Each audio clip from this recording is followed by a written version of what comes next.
வயசானாலும் ஸ்டைலும் அழகும் இன்னும் உன்னை விட்டு போகலை அப்படிங்கிற மாதிரி தான் நம்ம இம்ரான் தாஹிர் இப்போ நடந்துட்டு வராப்புல.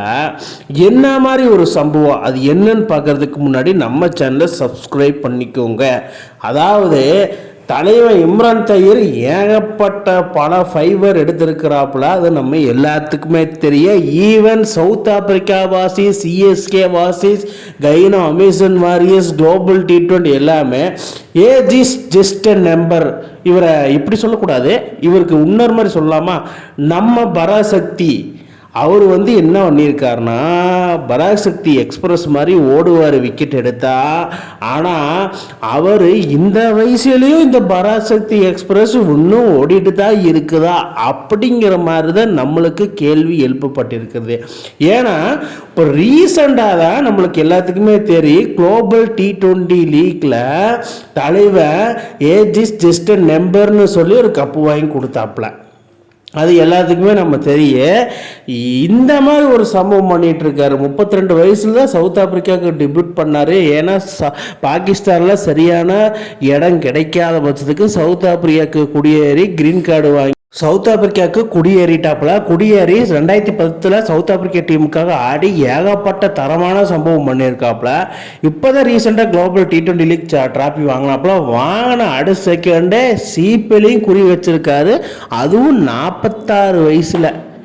என்னங்க இது, அதாவது age is just a number அப்படிங்கிறதுக்கு இவரும் பிரவீன் தாம்பே 2 பேரும், ஏன்னா லேட்டாக தான் இவங்களுக்கு சான்சஸ் கிடச்சிருக்கு கிரிக்கெட் டீமில். இந்தியன் டீம் ஆகட்டும் இல்லை சவுத் ஆப்பிரிக்கா டீம் ஆகட்டும், அந்த மாதிரி இடத்துல லேட்டாக தான் கிடச்சிருக்குது. லேட்டானதோடனே இன்னைக்கு தலைவர் 4 ஓவருக்கு ஒரு மெய்டன் ஓவர் வீசி 21 ரன்களை கொடுத்து 5 விக்கெட்டு போட்டிருக்காரு. யாரு ஓடினே ஏபிஎஃப்னு ஒரு டீமோட. என்னடா இவன், யாரா இவன், இந்த பராசக்தி எக்ஸ்பிரஸுக்கு வயசு ஆகுமா ஆகாதா அப்படின்னு கேட்டுட்டு வராங்க. இந்த மாதிரி பிளேயர்ஸ் எல்லாம் ஆடிட்டு இருக்கும்போது தான் நம்ம ஐபிஎல்ல தலை தோனி இன்னும் 2 வருஷம் ஆடலாமா அப்படின்னு யோசிச்சுட்டு வராப்புல. கண்டிப்பாக டெஃபினெட்லி நாட் அப்படின்னு ஒவ்வொரு சீசனில் சொல்லிட்டு வராப்புல. அதே மாதிரி இம்ரான் தாஹிர் டெஃபினெட்லி நாட் அப்படின்னு குளோபல் T20 ஆகட்டும் சிபிஎல் ஆகட்டும் எல்லாத்துலேயும் சொல்லிட்டு வராப்புல. பட் இவர் இந்தியன் டீமில் மட்டும்தான் ஆடல, அப்புறம் சரி இந்தியன் பிரீமியர் லீக்கில் மட்டும்தான் ஆடலை. பட் எல்லா லீக்கும் ஆடிட்டு இருக்காப்புல. வேற மாதிரி தரமான சம்பவங்கள் பண்ணிட்டு வராப்புல. 46 வயசுல 5 விக்கெட் எடுக்கிறது அவ்வளோ சாதாரணமான விஷயமே கிடையாது. ஏன்னா எல்லாரும் ஒரு 2 விக்கெட் எடுப்பாங்க, 3 விக்கெட் எடுப்பாங்க, மிஞ்சி போனால் ஒரு 4 விக்கெட் தான் எடுப்பாங்க.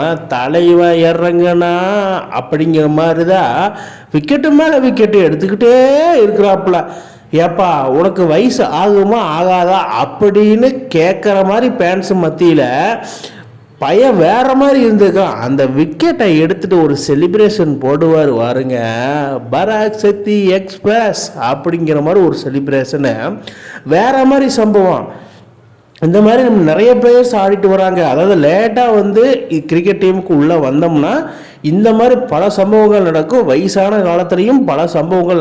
என்ன மாதிரி பிட்னஸ் இப்போ ரீசெண்டாக South Africa champions AB de Villiers தலைமையில் ஒரு கப் அடித்தாங்க. அதுலேயுமே இம்ரான் தாஹிர் தான் வேறு மாதிரி சம்பவம் பண்ணிட்டு இருந்தார் பவுலிங்கில். இன்னைக்கு மறுபடியும் சிபிஎல்ல 4 ஓவருக்கு 21 ரன்களை கொடுத்து ஒரு ஓவர் மெய்டனை வீசி 5 விக்கெட் எடுத்தது வேற மாதிரி சம்பவம் பண்ணியிருக்காரு. இவர் இந்த மாதிரி அசுத்திரமான பாவா நீங்கள் எப்படி பார்க்குறீங்கன்னு கீழே கமெண்ட் பாக்ஸில் கமெண்ட் பண்ணுங்கள் மக்கள். இந்த மாதிரி இன்ட்ரெஸ்டிங் கிரிக்கெட் வீடியோவை தெரிஞ்சுக்க நம்ம சேனலை சப்ஸ்கிரைப் பண்ணுங்கள், லைக் அண்ட் கமெண்ட் பண்ணுங்கள். மேலும் மேலும் உங்களுக்கு வீடியோ வந்துகிட்டே இருக்கும்.